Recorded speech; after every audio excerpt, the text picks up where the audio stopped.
Welcome to the In Shape Fitness Show. I am Coach Kim, and today's podcast is going to be a little bit about the pedometer and some of the other perils of modern fitness trends. We're not doing a workout podcast today. I'll be doing another podcast later in the week on the other channel, the AM Muscle Maintenance channel, but today we're just talking a little bit about pedometers, about walking and ambulating in general, and how tiresome it can be if you spend the majority of your time sitting down, sitting on your butt.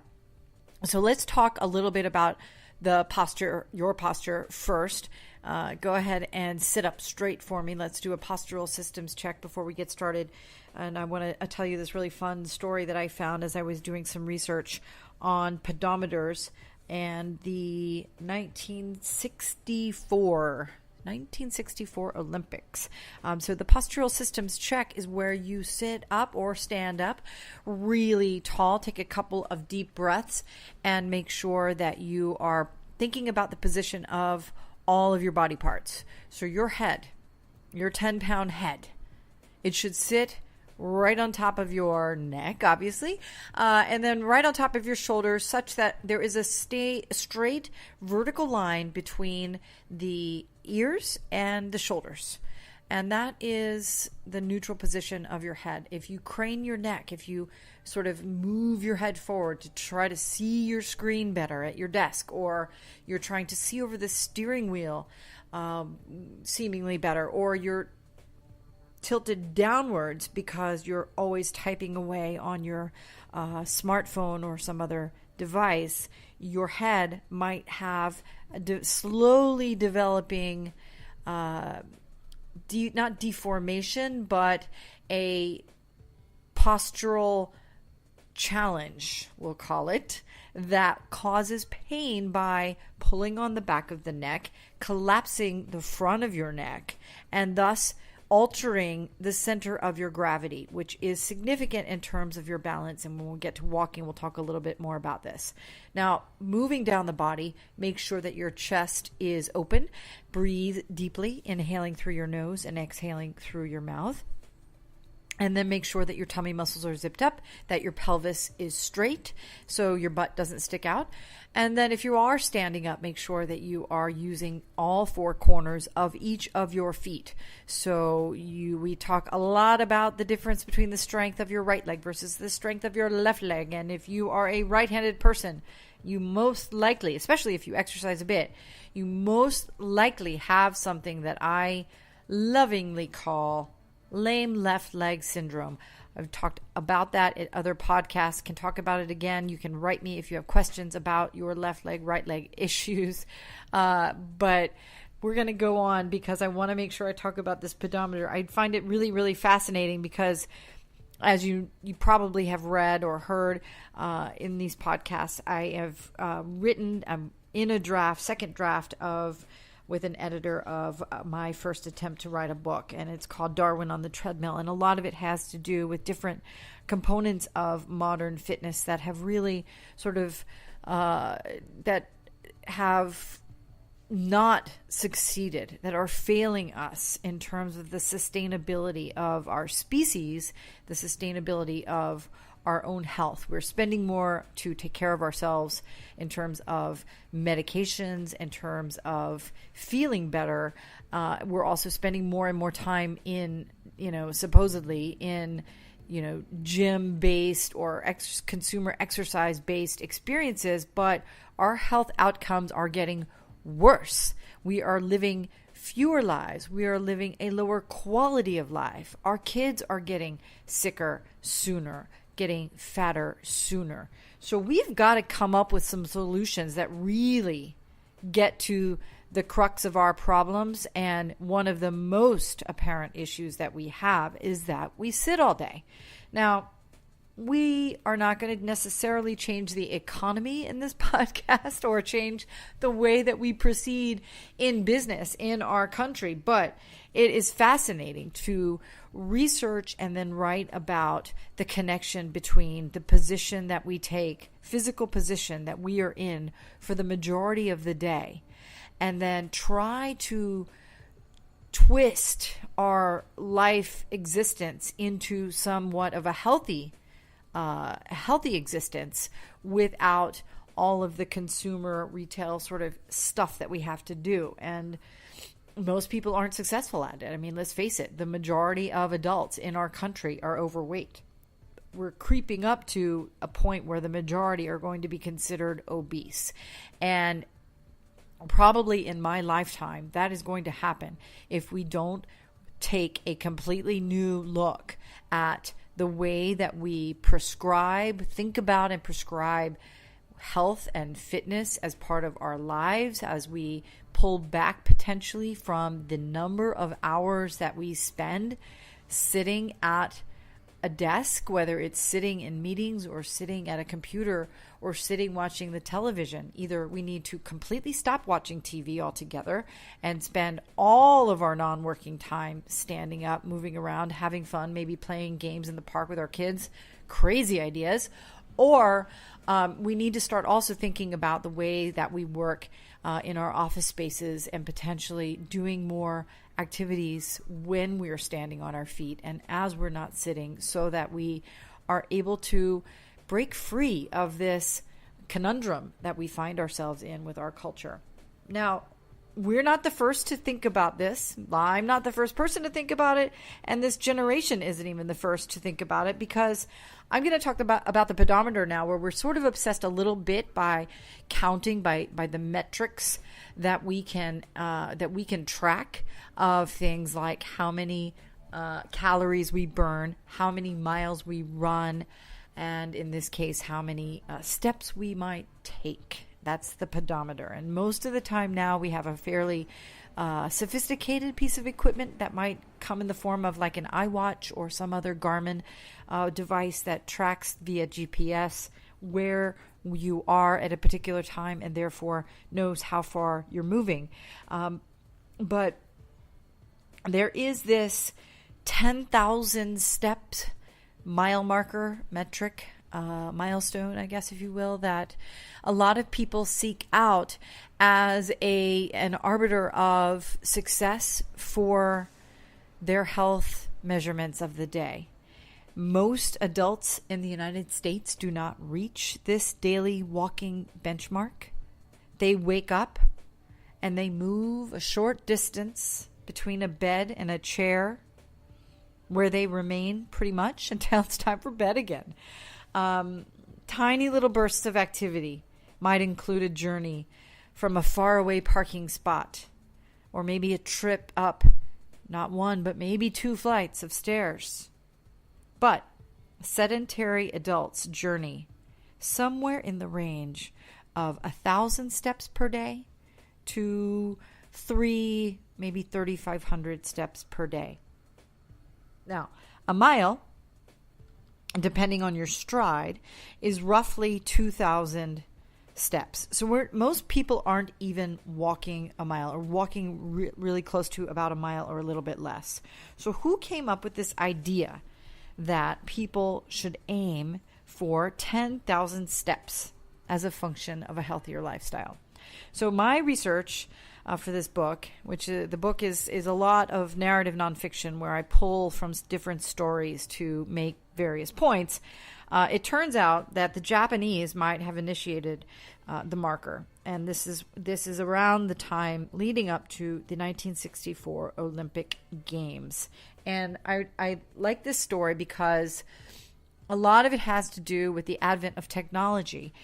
This athletic games, this particular Olympics, represented a number of global firsts related to a changing sort of media and lifestyle sort of display.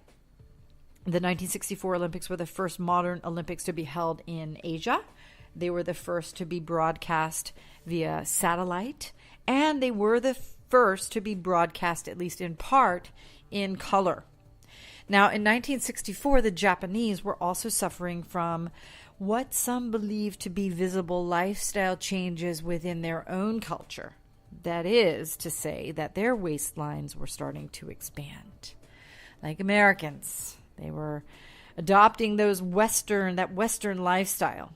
With the whole world focused, however, on the Japanese culture as the Olympics were approaching, some political officials, community leaders started getting really nervous, worried about what it was going to look like if the most disciplined culture in the world displayed this visual contradiction of appearing undisciplined in their physical health. Discipline. Very serious Japanese tenet in terms of business and in life. So the hardworking discipline of the Japanese businessmen, and they were trying to control at least their consumption and then their attention to calisthenics. They had thousands of years deeply rooted in the pride of their physical selves. They don't eat a ton of food, and they eat slowly. They take care to present food very beautifully and to dress and conduct themselves in a very elegant fashion with respect to their meals. They care for their clothes. They practice rigorous hygiene. In fact, I read a story about the practice of taking showers before taking baths and how significant that culture is. However, when World War II ended, Western ways had been creeping into their daily lives, into the homes and offices of people up and down the Japanese economic ladder. Women were entering the workforce, just like in the United States, and that meant that there was less time spent at the home. Technology was improving lives, profiting businesses.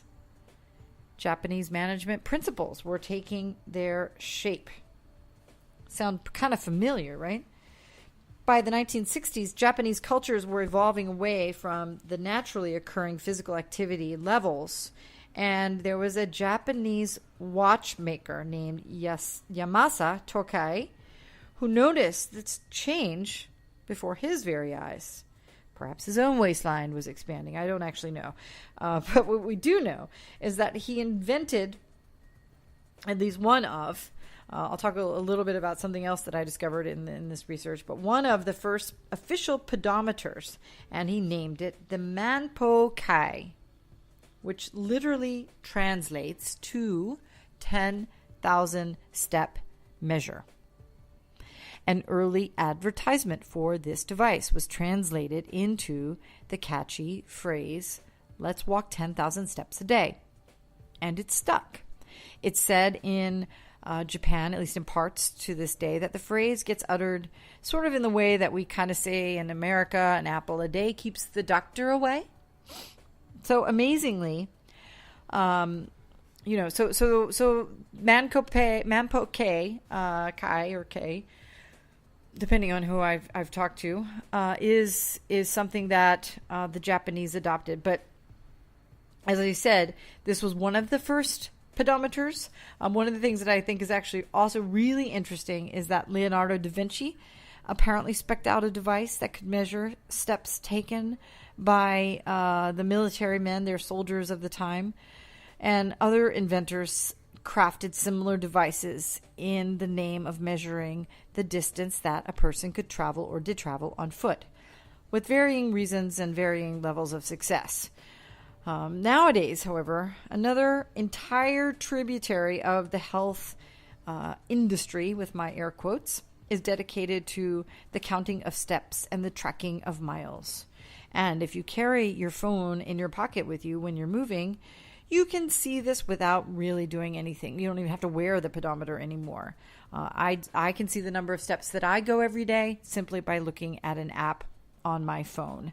But again, we know that even today, as adults are as sedentary as they ever were. Now, there are pockets of our country and around the world where lifestyles are really transitioning, evolving into a more sustainable sort of medium of balanced work life, sort of time, and doing things that are not sort of associated with just sitting, spending more leisure time out in parks, out on bike trails, various other ways to spend time not watching television or sitting at a computer. But it's amazing that this wearables craze in the United States, as it's become called the wearables craze, is ballooning in size. We have 100 million devices.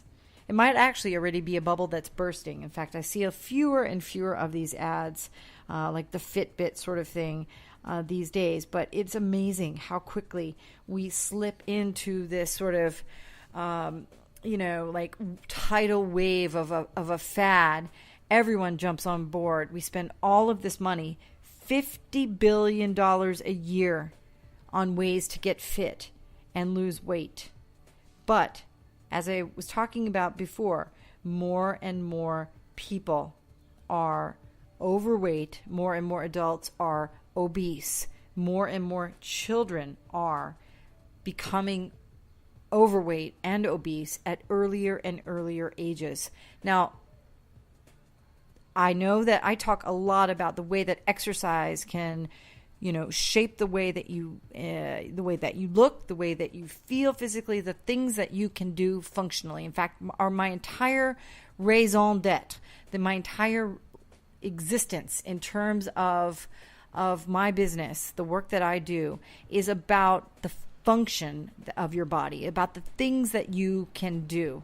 However, the really significant part of our health crisis has to do with the quality of life, the amount of money that we're spending on healthcare, and about the way that our bodies are functioning internally or not functioning internally in terms of vital organ function, in terms of digestion and waste and mental health and cardiovascular strength and cancer.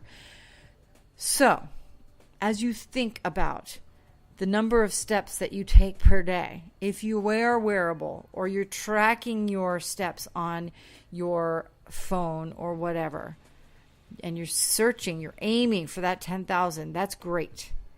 But take that as a piece of information and keep focused on the way that you conduct all of your life and how you can help free yourself from the notion that you really need a gym in order to stay fit and have a high quality of life as you get older. I will be back later in the week with another episode of the In Shape Fitness Show. And as I said before, I'll do a workout podcast tomorrow on AM Muscle Maintenance. I'm Coach Kim from In Shape Fitness. Have a great day. And definitely let me know if you have any questions about 10,000 steps, about your own wearable, and about any other aspect of your fitness regimen. See you soon.